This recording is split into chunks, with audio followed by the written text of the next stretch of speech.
Everyone, अस्सलाम वालेकुम biker बस साहब।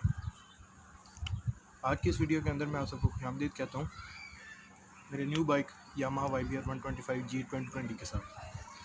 तो इस बाइक को मैंने तकरीबन कोई सवा महीना पहले जो सा परचेज़ किया, around 4 weeks ago.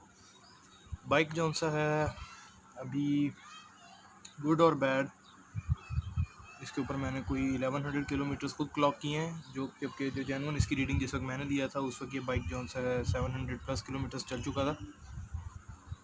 Apart from that, bike के बारे में आज की जो ये वीडियो है इसका बेसिक मकसद ये था कि जो बंदा ये बाइक लेना चाहता है या किसी CD70 से या 100cc बाइक से इस बाइक को अपग्रेड करना चाहता है, इस बाइक पे अपग्रेड हो रहा है, वो उसको ये बाइक लेनी चाहिए या नहीं लेनी चाहिए। मेरा वर्डिक्ट क्या है इस एक मंथ के यूज़ के बाद, और बाइक कैसा लगा है मुझे और कैसी इसकी चलाई है, मेरे पास ऑप्शंस कौन कौन सी थी इस बाइक को लेते वक्त, बाइक के अंदर कौन कौन से फ़ीचर्स हैं, कौन से मिस हैं, और इसके प्रोज एंड कॉन्स जो मुझे फ़ील हुए हैं मैं वो बताऊंगा।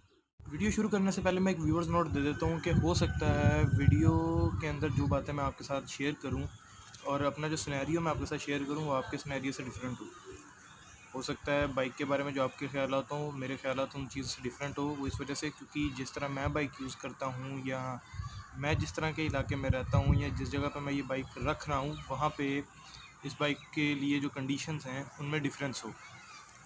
तो लेट्स स्टार्ट द वीडियो। लेकिन वीडियो स्टार्ट होने से पहले बाइक के कुछ सिनेमैटिक शॉट्स मैं आपके साथ शेयर कर रहा हूँ।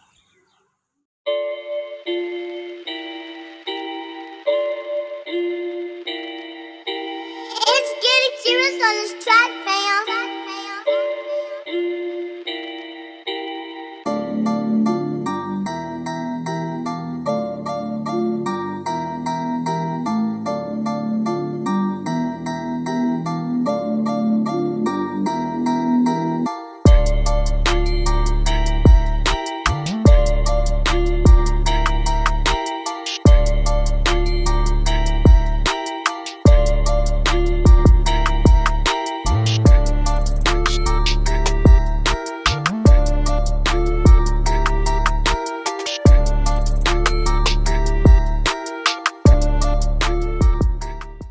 आपने सिनेमैटिक शॉट्स देखे। अब सिनेमैटिक शॉट्स देखने के बाद आपको बाइक की जो से लुक्स का आइडिया हो गया। वैसे आपने रोड पे भी जाते इस बाइक को ज़्यादातर देखा होगा।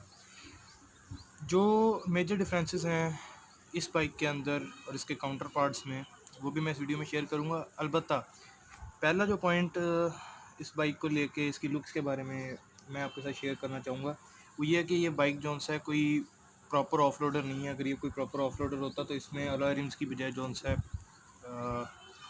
जो आपके स्पोक रिम्स होते हैं वो होते हैं, क्योंकि they are more flexible and agile.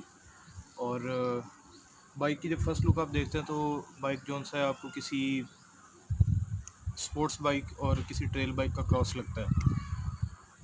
लेकिन बाइक के अंदर गट्स हैं एक ऑफ रोडर वाले, लेकिन वो गट्स सिर्फ चंद मॉडिफिकेशंस की वजह से हैं, जो कि इसके टायर्स हैं और बस टायर्स ही हैं।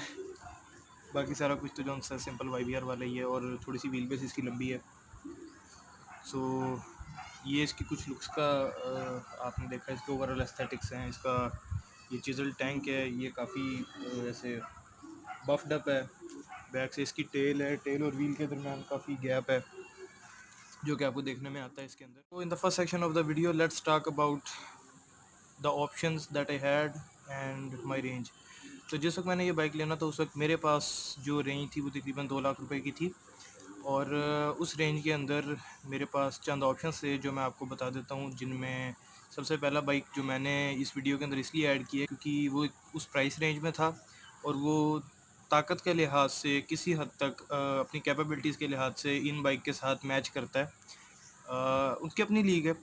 तो सबसे पहला बाइक था GD 110, और उस बाइक को आप कह सकते हैं कि the most silent bike in this category, और सबसे कंफर्टेबल बाइक भी मुझे इस कैटेगरी के अंदर वही लगता है सिटी राइडिंग के अंदर, सिटी कम्यूट के अंदर। GD 110 ना लेने के पीछे सिर्फ यही रीज़न था कि वो बाइक मुझे छोटा लगता था बाकी बाइक्स की निस्बत, और इस कैटेगरी में बाकी जो 125 हैं 110 सीसी के हिसाब से भी बाइक छोटा लगता था, इवन कि आपका प्राइडर भी उस बाइक के साथ खड़ा बड़ा लगता है। तो उसके बाद सेकंड बाइक हमारे पास ऑप्शन में था यामाहा YBR 125, जो कि YBR कैटेगरी में मेरा मोस्ट फेवरेट बाइक था। लेकिन अब ये है, उसके अंदर फिर टायर लैग करता था वो बाइक, और कुछ और ऑप्शन इस तरह के थे। अलबत्ता बाइक के ओवरऑल एस्थेटिक्स बहुत खूबसूरत हैं, बाइक बहुत प्यारा है। ओनली डिफरेंस इसकी व्हील बेस लंबी है, इसके आगे जो सा है ये इसकी लाइट है, और आगे जो सा इसको ये ऊंचा मडगार्ड दिया हुआ है, ये ज़रा ट्रेल टाइप की लुक है इसकी। अच्छा, अपार्ट फ्रॉम दैट बाइक उसको सिर्फ इसके टायर्स और उसकी इसके अंदर ज़रा फीचर्स अच्छे थे, और जो पैसे इतने लगाने थे तो मैंने कहा चलो ये ले लेते हैं, इसको टेस्ट कर लेते हैं। तीसरी ऑप्शन मेरे पास यामाहा YB125Z थी, तो उसको ना लेने का रीज़न भी lack of alloys and lack of disc brake, क्योंकि the better the brakes the more chances of you be saved. Third bike मेरे पास था होंडा CB125F। जो CB125F है वो भी एक डिसेंट बाइक है, पर प्राइस के लिहाज से और जो चीज़ें वो ऑफ़र कर रहा है उसके हिसाब से वो हमारी मार्केट में बहुत हेट किया जाता है। अलबत्ता मैं उस बाइक को हेट नहीं करता। उस बाइक को क्यों मार्केट में हेट किया जाता है और क्यों वो ये हेट डिज़र्व नहीं करता, इस चीज़ के ऊपर मैं वीडियो जो सा बनाऊँगा इंशाल्लाह। उसके बाद हमारा नेक्स्ट बाइक आता है GS150 SE, जो कि तकरीबन आपको पता होगा GS150 एक अलॉय व्हील्स वाला आता है, और एक GS150 SE है जो अलॉय व्हील्स के साथ वो आता है, और उसके अंदर डिस्क ब्रेक होती है। तो उस बाइक को ना लेने का, इवन दो वो बाइक पावरफुल है, वो बाइक कैपेबल है, पर उस बाइक को ना लेने के पीछे सिर्फ दो रीज़न्स थे। एक उस बाइक की लुक्स और एक उस बाइक का कंफर्टेबल। अब जिस बाइक के पास वो बाइक है, मुझे हेट ना कीजिएगा, बाइक बहुत अच्छा है, I do respect that bike, I do love that bike, लेकिन पर्सनली कभी मैं अपने यूज़ में वो बाइक नहीं रखने वाला। I don't know why, but that's the case. तो मेरे पास at the end of the day ये ऑप्शन रहती थी, तो that's why I purchase this bike. तो अब बात करते हैं बाइक के फ़ीचर्स की। बाइक के फ़ीचर्स में हम सबसे पहले बाइक के फ्रंट से शुरू करते हैं, और इसकी मीटर, हेडलाइट, डिस्क, इसके अलॉयज़ और इसके टायर्स से। इसका मीटर काफ़ी डिटेल है। आपके पास इस साइड पे इसका स्पीडोमीटर है, इसका फ्यूल गेज, इसका RPM गेज, और यहाँ पे आपके पास न्यूट्रल की लाइट आ गई, यहाँ पे आपका जौन सा इंडिकेटर की लाइट आ गई, और ये आपकी हाई बीम की इंडिकेशन है। तो मीटर का रीड आउट काफ़ी अच्छा है। मीटर एनालॉग है, डिजिटल इसके अंदर कोई चीज़ नहीं दी हुई। हाँ, इसका जो RPM गेज है वो इलेक्ट्रिकली कंट्रोल्ड है, वो वायर्ड नहीं है, तो मेरे हिसाब से RPMs के साथ बहुत अच्छी तरह सिंक करता है, जो कि आपको आपके CBF के अंदर नहीं मिलता। आपके और कुछ और ऐसे बाइक्स हैं जो RPM रखते हैं, उनके अंदर नहीं मिलता। आपके CG125 और CG125 SE के अंदर नहीं मिलता। तो आई थिंक कि ये काफ़ी अच्छा फ़ीचर है इस बाइक के एतबार से। जो इसका स्पीडोमीटर है, इसके बारे में काफ़ी ज़्यादा जो सा रूमर्स हैं, या क्या है कि बाइक जो सा वो स्पीड जो सा एक्यूरेट शो नहीं करता, वो थोड़ी सी ज़्यादा शो करता है। क्वालिटी बहुत अच्छी है, बिल्ड क्वालिटी बहुत अच्छी है, बट मुझे भी थोड़ा सा शक पड़ता है इस बाइक के ऊपर। लेकिन may be due to the fact कि बाइक स्टेबल इतना है उस स्पीड के अंदर कि वो ऐसे लगता है कि बाइक स्लो जा रहा है उस हिसाब से, और स्पीड ज़्यादा शो कर रहा है। अब ये इसके मीटर का मुझे एक ड्रॉबैक लगा है। अदर देन दैट मीटर का रीड आउट बहुत अच्छा है। हाँ, आप इतना महंगा बाइक लेते हैं, आपको बाइक के अंदर उन्होंने जो सा वाइट लाइटें नहीं दी, पता नहीं क्यों। उनसे रीड आउट काफ़ी अच्छा हो जाता, काफ़ी ब्यूटीफुल हो जाता, लेकिन उन्होंने बिल्कुल येलो सी लाइट्स दी हुई हैं। तो रीड आउट अभी भी अच्छा है, पर वो लाइट्स जो सा इसके अंदर वाइट होनी चाहिए थी।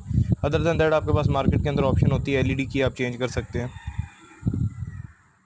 हमारे पास ये लाइट की जो सा है बटन्स हैं, आपकी ऑफ लाइट, आपकी जो पार्किंग्स हैं, और आपकी फुल लाइट, आपकी जो मेन लाइट है वो, और नीचे आपके पास सेल्फ का बटन आ जाता है। लेफ़्ट साइड पे आपके पास आपकी हाई बीम, लो बीम, आपके जो इंडिकेटर्स हैं एक दफ़ा इस तरफ, और इसको दबाने पे जोन से ये ऑफ़ हो जाएगा। और आपका जो हॉर्न है वो का एक और फीचर है इसका, ये सिंगल इंटीग्रेटेड सिंगल लॉक, इसका फॉग का लॉक। इसके अंदर जस्ट आप एक मूवमेंट के अंदर ही जोन सा बाइक को लॉक कर सकते हैं ऐसे। अभी तो लॉक नहीं हो रहा, पता नहीं क्यों, सॉरी। तो आप इसको जो सा एक ही उसके अंदर जो सा लॉक कर सकते हैं। बाइक आपका ऐसे लॉक हो जाता है और इसी मूवमेंट के अंदर आप जो सा बाइक को दोबारा ओपन कर सकते हैं। तो ये काफ़ी अच्छा फ़ीचर है इस साइज़ के बाइक के लिए। इवन दो आपको ये आपके 100 सीसी प्राइडर के अंदर भी मिल जाता है। फ्रंट में आपके पास नहायत ही अच्छी क्वालिटी की हैलोजन बल्ब है। आपका जो ग्लास है वो भी क्रिस्टल है और बहुत साफ़ सुथरा है। इसके ऊपर किसी किस्म की जोन से लाइट डिस्पर्स करने के लिए लाइनें वगैरह नहीं दी हुई, बहुत अच्छा है। नीचे जोन से आपके पास आपकी पार्किंग लाइट आ जाती है, आपकी हेडलाइट आ जाती है और ये आपकी पार्किंग लाइट की लुक है। हल्की सी यहाँ पे इसमें इल्यूमिनेशन है। आपकी जो मेन लाइट है वो, और बहुत ही अच्छी बीम है इसकी और बड़ी फोकस बीम है। बाइक की ग्रिप्स के अंदर मैं दो चीज़ें ऐड करना चाहूँगा कि वो होनी चाहिए या नहीं होनी चाहिए। सबसे पहले तो कहते हैं कि इस बाइक के अंदर जो सा है आपका डिपर नहीं है, सॉरी आपका इंजन किल स्विच नहीं है राइट साइड की ग्रिप में, जो कि जिसका मुझे कोई ख़ास मकसद समझ नहीं आता अपार्ट फ्रॉम दैट कि अगर आपके बच्चे को ये इस बात का नहीं आइडिया कि ये इससे जो सा आपका बाइक बंद है और वो आके स्विच वगैरह लगा के इसको ऑन करने की कोशिश करता है तो उसकी वजह से वो ऑन नहीं होगा। अपार्ट फ्रॉम दैट मुझे उसका कोई ख़ास मकसद समझ नहीं आता। सेकंड चीज़ जो कि बाइक में मिसिंग है वो है डिपर, जो कि मैं कहता हूँ हर बाइक में होना चाहिए, इवन कि आपके CD70 के अंदर भी होना चाहिए। क्योंकि जो डिपर है उसकी ज़रूरत इनको इन बाइक्स को इस वजह से है क्योंकि ट्रैफिक के अंदर जाते हुए आपको अक्सर जो सा कार्स को ओवरटेक करना होता है और स्पेशली जो अच्छी इंसुलेशन वाली गाड़ियाँ जैसे आपकी टोयोटा, आपकी होंडा, इनके अंदर अगर ड्राइवर बैठा है तो उसको आपका हॉर्न नहीं सुनता। स्पेशली इन बाइक्स को जो हॉर्न आते हैं वो नहीं सुनते। रेदर दैन दैट ड्राइवर्स जौन सा अपने साइड मिरर में देखते हैं, आपके पास अगर डिपर हो आप उनको डिपर दें तो हो सकता है वो आपको उसके लिए रास्ता दे दें। अदर देन दैट उनको आपका हॉर्न नहीं सुनता बिल्कुल भी। तो अंडर दैट आपके शॉक एब्जॉर्बर्स आ जाते हैं। 124 mm का इनका ट्रैवल है और इनके ऊपर आपके शॉक बूट्स चढ़े हुए हैं और चूँकि ये प्रॉपर कॉस्मेटिक ऑफ रोडर है तो बाइक जोन सा है उसको इतनी प्रोटेक्शन उन्होंने दी है। अदर देन दैट इसके अंदर यहाँ पे अंदर सील्स भी होती हैं, लेकिन एक अच्छी प्रोटेक्शन के लिए आपको एक फिल्म मिल जाती है उसके ऊपर।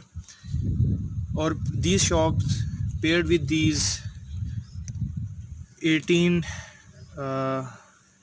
30018 के टायर्स, और ये काफ़ी अच्छा कॉम्बिनेशन है। और साथ ही अलॉय रिम्स हैं जो इसको हाई स्पीड्स पे बहुत अच्छी रिजिडिटी देते हैं। और अदर देन दैट आपके पास आगे आपकी जो सा है डिस्क ब्रेक आ जाती है। Single piston caliper disc brake है, पिन पॉइंट ब्रेकिंग के अंदर बहुत अच्छी है। और ड्यूल पिस्टन हमारे पास सिर्फ डिलक्स के अंदर आई थी जो कि उस बाइक के हिसाब से ज़्यादा लगती थी, तो मेरे हिसाब से one of the nicest brakes these are. और बहुत अच्छी इनकी प्रोग्रेशन है, इनकी पकड़ है और they are pretty nice. After that comes the tank. 13 litre का इसका फ्यूल टैंक है, बल्ज्ड है। और इसके जो ये टैंक के ऊपर बल्ज है इसका मुझे सिर्फ एक ही फ़ीचर समझ आता है कि जब आप डिस्क ब्रेक यूज़ करते हैं या ब्रेक्स लगाते हैं तो आप सीट से स्लिप होकर टैंक पर नहीं आते, टैंक आपको रोक लेता है, आप बाइक के ऊपर नहीं गिरते। और ये जो इसके साथ स्कूप्स हैं ये आपके इनटेक के अंदर हवा को भेजने में बहुत मदद देते हैं और बाइक को एक वीमैक्स वाली लुक भी देते हैं क्योंकि वीमैक्स इनका फ्लैगशिप क्रूज़र है तो ये उससे इनहेरिटेंस के अंदर इस बाइक को दिया गया है। Under that we have the 124cc OHC engine जो कि तकरीबन 10.2 हॉर्स पावर प्रोड्यूस करता है। बहुत ही रिफाइंड इंजन है और वाइब्रेशंस जो सा है इस इंजन के अंदर हैं, थोड़ी बहुत हैं। ये जो वाइब्रेशन है इसके फुट पैक्स के अंदर फ़ील होती हैं और उसके अलावा मुझे ये वाइब्रेशंस कहीं फ़ील नहीं हुई। इसके हैंडल बार्स बहुत अच्छी तरह रिफाइंड हैं, उनके अंदर कोई वाइब्रेशन फ़ील नहीं होती। इसकी सीट जो सा बहुत अच्छी तरह रिफाइंड है, अच्छी कुशनिंग है और उसके अंदर भी किसी किस्म की वाइब्रेशन फ़ील नहीं होती। और इंजन 10.2 हॉर्स पावर या 10.8 हॉर्स पावर इसके दरमियान प्रोड्यूस करता है। आई डोंट नो कि कंफर्म कितनी है, लेकिन बाइक 114 किलो के वेट के हिसाब से you can live with the fact कि ये बाइक, अगर कोई कहता है कि अंडर पावर्ड है तो आई डोंट थिंक सो कि ये बाइक अंडर पावर्ड है। बाइक की पिक वगैरह ये आपको नहीं बताती कि बाइक अंडर पावर्ड है। बाइक अपने हिसाब से पूरी पावर रखता है और सिटी कम्यूटिंग के हिसाब से तो बेहतरीन बाइक है, लेकिन जो बम्पर टू बम्पर ट्रैफिक है उसके अंदर ये इंजन तंग करता है। इसका क्लच हैवी हो जाता है, काफ़ी सख्त क्लच हो जाता है, लेकिन लॉन्ग हॉल्स के अंदर बाइक बहुत रिफाइंड है, बहुत मज़े की राइड है इसकी। At the back comes the seat, ये हम बैक सीट है बड़ी बाइक्स की तरह। आगे वाली सीट जो सा है नीचे को है, पीछे वाली सीट ऊपर को, और उन्होंने पीछे से इसको और उठाया हुआ है। तो seat for the rider alone is comfortable. अगर आपके साथ कोई पिलियन है तब भी किसी हद तक कंफर्टेबल है, लेकिन अगर आपके साथ पिलियन में फ़ीमेल हैं तो वो बहुत तंग होंगी। और स्पेशली क्योंकि हमारे पाकिस्तान के अंदर जो यूजेज है बाइक्स को लेके वो फैमिली की बहुत ज़्यादा है, तो फ़ीमेल का बेसिकली ये होता है कि फ़ीमेल तंग नहीं होती, राइडर तंग होता है। फ़ीमेल का सारा वज़न राइडर पर आता है, आपकी राइट साइड के बाजू पे आ सकता है, आपकी लेफ़्ट साइड पे किसी एक बाजू पर आपके वज़न आता है, आप बहुत तंग होते हैं। और ड्यू टू दिस टैंक आप काफ़ी ज़्यादा कंजस्टेड हो जाते हैं उस वक्त। Other than that seat is very comfortable. अगर आप किसी दोस्त वगैरह के साथ हैं तो बहुत कंफर्टेबल राइड होगी। आपका प्लास्टिक का चैन कवर है, काफ़ी तकरीबन 2 4 6 और 8 9 बोल्ट्स के साथ इसको जोड़ा गया है, और काफ़ी अच्छी फिटिंग है, बहुत ड्यूरेबल है, चैन के अंदर टच नहीं होता, आपके पास डिसेंट इसके अंदर क्लियरेंस है। और मेटल का नहीं है, ये प्लास्टिक में है, तो इस वजह से इसको जंग भी नहीं लगता, तो काफ़ी ड्यूरेबल है। और उसके बाद आपको ये स्विंग आर्म आ जाता है। ये स्टैंडर्ड जोन सा CD70 स्टाइल का आपको दिया गया, लेकिन ये इतना बड़ा है कि आपके बाइक का वेट उठा सकता है बड़े आराम से। उसके बाद आपके ये शॉक्स आ जाते हैं, आपके स्प्रिंग लोडेड शॉक्स हैं, और काफ़ी कंफर्टेबल इनकी राइड है। अदर दैन दैट इनको साफ़ करना एक अजाब है। और पीछे आपका टायर है 90-90-18 का, तो राइड कुड भी बेटर अगर ये 100-90-18 का हो, लेकिन आपका बाइक उससे स्लो हो सकता है। और आपके पास अलॉय रिम्स हैं, और काफ़ी डिसेंट ब्रेक्स हैं, पीछे आपके पास ड्रम्स, और उसके बाद आपका जो है पीछे मड फ्लैप आ जाता है। के फीचर्स की बात होगी तो अब बात करते हैं बाइक के कॉन्स की। तो सबसे पहला कॉन है बाइक की, जो कि इसकी राइडिंग के हवाले से है, वो है बाइक की in rush manoeuvring. Rush hours के अंदर बाइक आपको बहुत तंग करता है, और तंग नहीं करता, मैं यूँ कहूँगा कि बम्पर टू बम्पर ट्रैफिक के अंदर इसका क्लच जो है काफ़ी हार्ड हो जाता है। अभी ठीक है, लॉन्ग हॉल्स के अंदर ठीक है, काफ़ी इजी है। और आप इस बाइक को आपके CD70 की तरह या ट्रेडिशनल आपके CG125 की तरह रश में से स्पीड से फ़िल्टरिंग नहीं कर सकते। फ़िल्टर मैनूवरिंग बहुत बुरी है इस बाइक की, लेकिन कॉर्नरिंग इस बाइक की बहुत अच्छी है। कॉर्नरिंग के अंदर आप बहुत कॉन्फिडेंट फील करते हैं। अदर दैन दैट कि आपको हंगामी ब्रेक्स ना लगानी पड़े, क्योंकि हर बंदा डिस्क ब्रेक यूज़ नहीं कर सकता, स्पेशली एक ऐसे एरिया में जहाँ पे आप नॉर्मली ड्रम ब्रेक्स वाले बाइक्स चलाते हो, तो हर बंदा डिस्क ब्रेक यूज़ नहीं कर सकता। तो बाइक को चलाते हुए इस चीज़ की एहतियात करें, एक या दो फिंगर से सिर्फ इसकी ब्रेक लगाएं। लेकिन कॉर्नरिंग और इसकी रोड ग्रिप बहुत अच्छी है, और टायर्स जोन सा है ब्रेकिंग के अंदर आपको बहुत मदद देते हैं, और बाइक को स्टेबल रखने में बहुत मदद करते हैं। टायर्स आपके व्हील को काफ़ी हद तक लॉक होने से बचाते हैं, जो कि मैंने फ़ील किया इस बाइक में as compare to the YBR simple. और सेकंड जो इसका कौन है वो इसके अंदर डिपर की कमी, जो कि मैंने आपको बताया, मुझे सिर्फ डिपर की कमी इसके अंदर महसूस होती है, मुझे इंजन किल स्विच की ज़रूरत महसूस नहीं होती।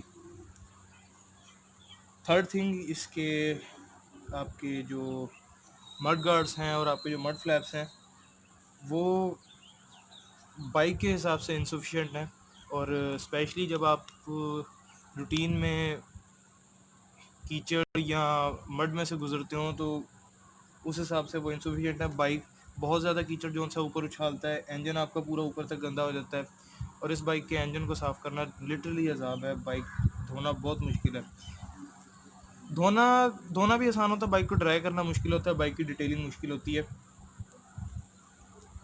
उसके अलावा जो इसका कौन मुझे मालूम होता है वो इसकी टैंक और इसकी सीट ही है, जो कि कंफर्टेबल तो है, लेकिन जो मैंने आपके साथ पहले एड्रेस किया है कि सीट के ऊपर जो सा है फॉर 2 पीपल या 4 पिलियन थोड़ी सी जगह कम है, और टैंक जो सा आपकी जगह कभी कभी कंजेस्ट कर देता है अगर आपके साथ पिलियन हो तो। Other than that bike is really good, और छोटी गलियों के अंदर चलाने वाला बाइक बिल्कुल भी नहीं है। मैं आपको कभी भी नहीं कहूँगा कि आप जो सा किसी यू नो कंजेस्टेड प्लेस पे इस बाइक को लेके जाए, या वो जो मीना बाज़ार टाइप बाज़ार होते हैं आप वहाँ पे इस बाइक को नहीं चला सकते। ये वहाँ पे भी बहुत तंग करता है, क्योंकि बाइक का क्लच स्लिपर टाइप है, तो बाइक को जो सा लो स्पीड मैनूवरिंग वही वाला इशू बनता है जो इसको रश में बनता है, और बाइक आपके नीचे से उस वक्त निकलता है, बाइक एक्सेलरेशन मांगता है। उसके अलावा इसकी ब्रेक जो सा रश के अंदर बहुत तंग करती है। अगर आप विद रिफ्लेक्स और इनवॉलेंटरली इसकी ब्रेक टच कर देते हैं तो बाइक आपके मोमेंटम के हिसाब से बाइक आपके नीचे से निकल कर गिरने का ख़तरा होता है, जो कि मैंने इनकाउंटर किया है। For an experience driver like me, yes I am braking, for an experience driver like me वहाँ पे काम चल जाता है, लेकिन हर बंदा इस चीज़ में भी इशू लेगा, उसके लिए ये चीज़ मुश्किल होगी। Other than that very good bike. और आपको शायद आइडिया हो कि बाकी ममालिक में यूके हो गया, यूएसए हो गया, these bikes are learner bikes. Other than that हमारे पास पाकिस्तान में इन बाइक्स को प्रीमियम समझा जाता है। अनफॉर्चुनेटली हमारी मार्केट इस तरह की है, हमारी ज़रूरत इस तरह की है, और हमारे पास जो प्राइसेस हैं, जो हमारे पास लिमिट्स है, वो इस तरह की है। हर बंदा इन बाइक्स को अफोर्ड नहीं करता, और आपको जो सा ये इस तरह की एक बाइक लेने के लिए काफ़ी खून पसीना दरकार होता है इन बाइक्स को लेने के लिए।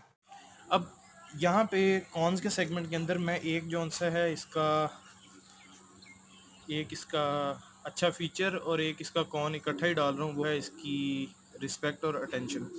तो पाकिस्तान के अंदर बाइकिंग कल्चर के अंदर जो चीज़ ये है कि ये बाइक जो बाइकर्स हैं, प्रॉपर बाइकर्स हैं, जो कि टूर्स पर जाते हैं या गेट टुगेदर्स वगैरह होते हैं, तो वो लोग इस बाइक की बहुत रिस्पेक्ट करते हैं मेरे हिसाब से। और the do love this bike, आपको एक अटेंशन मिलती है इस बाइक के ऊपर, और उतनी अटेंशन मिलती है जो कि एक मेन स्ट्रीम हैवी बाइक को मिलती है।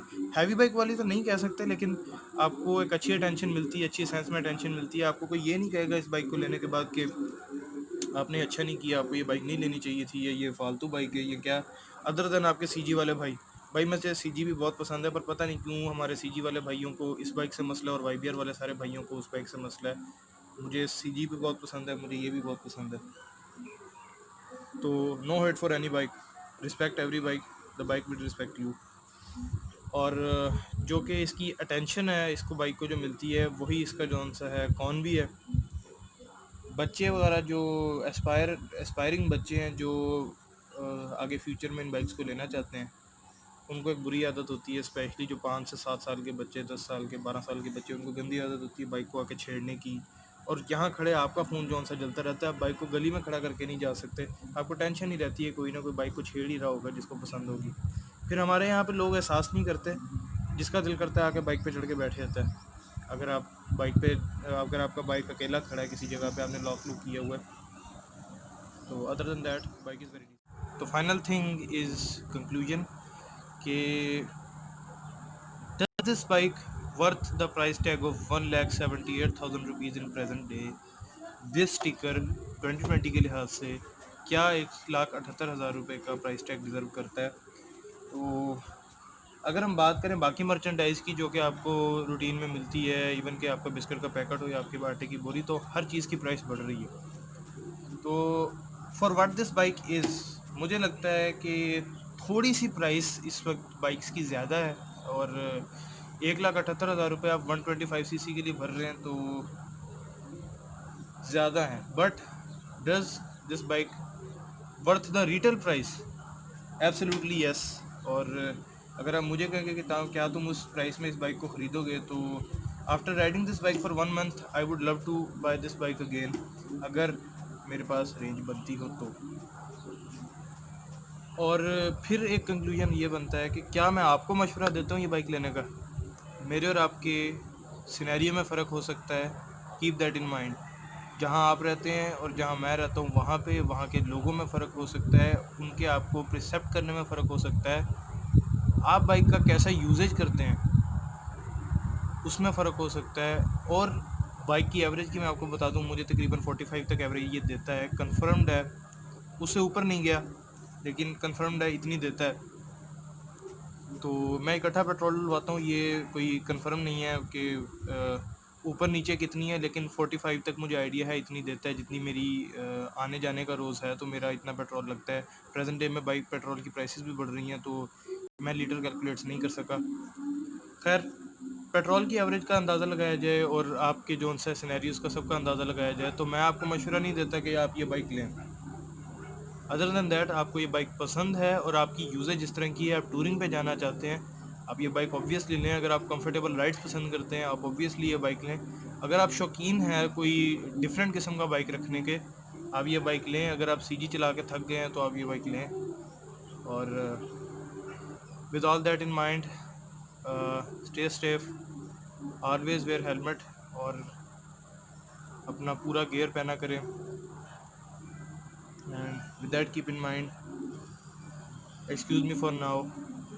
और अगर आप में से किसी को इस वीडियो के किसी पॉइंट से मसला है तो आप कमेंट्स में मेरे साथ बात कर सकते हैं, मुझे एक्सप्लेन करने में बहुत अच्छा लगेगा। और आप लोगों से ये मैं सीखता हूँ, आप लोगों से ही जो सा मुझे इन्फॉर्मेशन इतनी मिलती है कि मैं आज ये वीडियोस बनाता हूँ। और जो इसके बारे में, बाइक के बारे में इन्फॉर्मेशन मिली है, अगर इस बाइक का नॉर्मल आपने रिव्यूज़ देखने हैं तो आप हॉर्स पावर का रिव्यू या डेड बाइकर ड्यूड का रिव्यू देख सकते हैं। उनके नहायत ही होनेस्ट आपको रिव्यू उनके मिलेंगे, तो मैं आपको जो सा है वो नीचे लिंक दे दूँगा। And with that in mind, stay safe. Allah Hafiz.